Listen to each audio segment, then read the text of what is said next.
இந்த வீடியோ கண்டிப்பா ட்ரெண்ட் ஆக விட மாட்டாங்க. ட்ரெண்ட் ஆனா உங்களுக்கு நல்லது, ட்ரெண்ட் ஆகலன்னா அவங்களுக்கு நல்லது.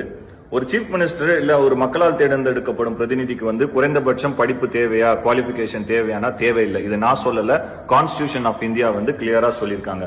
எப்போ 1950ல. அன்னைக்கு இருக்கிற காலகட்டத்துல நம்ம நாட்டுல படிச்சவங்களோட சதவீதம் வெறும் 12%. எவ்வளோ? 12%. இன்னைக்கு இருக்கிற காலகட்டத்துல நம்ம நாட்டுல படிச்சவங்களோட சதவீதம் 70 தாண்டி 80 விழுக்காட நோக்கி போயிட்டு இருக்குன்னு சொல்லி புள்ளி விவரம் சொல்லுது.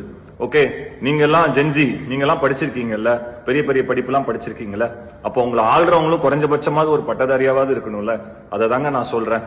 எதுலயோ மாற்றம் கொண்டு வரணும்ன்றீங்கல்ல, இதுலயும் மாற்றம் கொண்டு வரணும். ஏன்னா அன்னைக்கு கவர்மெண்ட் ஆபீசரா ஆகணும் அப்படின்னா ஒரு 8th ஸ்டாண்டர்ட் பாஸ் பண்ணியிருந்தா கூட போதும், ஒரு பேசிக் கவர்மெண்ட் ஜாப்ல போய் உட்காரலாம்.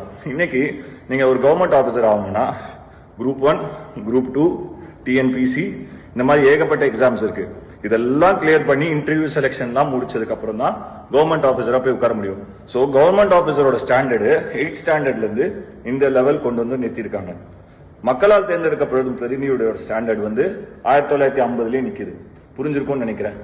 இவங்கள கேள்வி கேட்கணும். அதாவது மக்களால் தேர்ந்தெடுக்கப்படும் பிரதிநிதி தான் கவர்மெண்ட் ஆபீசர் இவங்களுக்கு ரிப்போர்ட் பண்ணுவாங்க.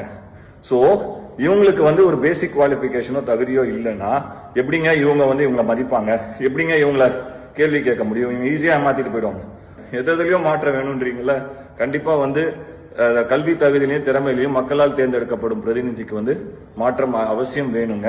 பாப்புலாரிட்டியை மட்டும் பேஸ் பண்ணி ஓட்டு போடாதீங்க. பாப்புலாரிட்டின்றது ஒரு பொருள்ல வாங்கும் போது வெளியே இருக்கிற ஒரு அட்டடப்பா, அந்த அட்டடப்பா கவர்ச்சியா தான் இருக்கும். ஆனா அட்டடப்பாவை யூஸ் பண்றோம், அதை தூக்கி குப்பை தொட்டியில போட்டு பொருளை தான் யூஸ் பண்றோம்.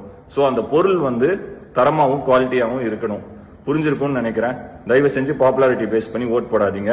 இனி வருங்காலத்திலேயாவது மக்களால் தேர்ந்தெடுக்கப்படும் பிரதிநிதியோட ஸ்டாண்டர்ட்ஸை இன்க்ரீஸ் பண்றதுக்கு கான்ஸ்டிடியூஷன் ஆஃப் இந்தியாவை சேஞ்ச் பண்றதுக்கான வழியை பாருங்க.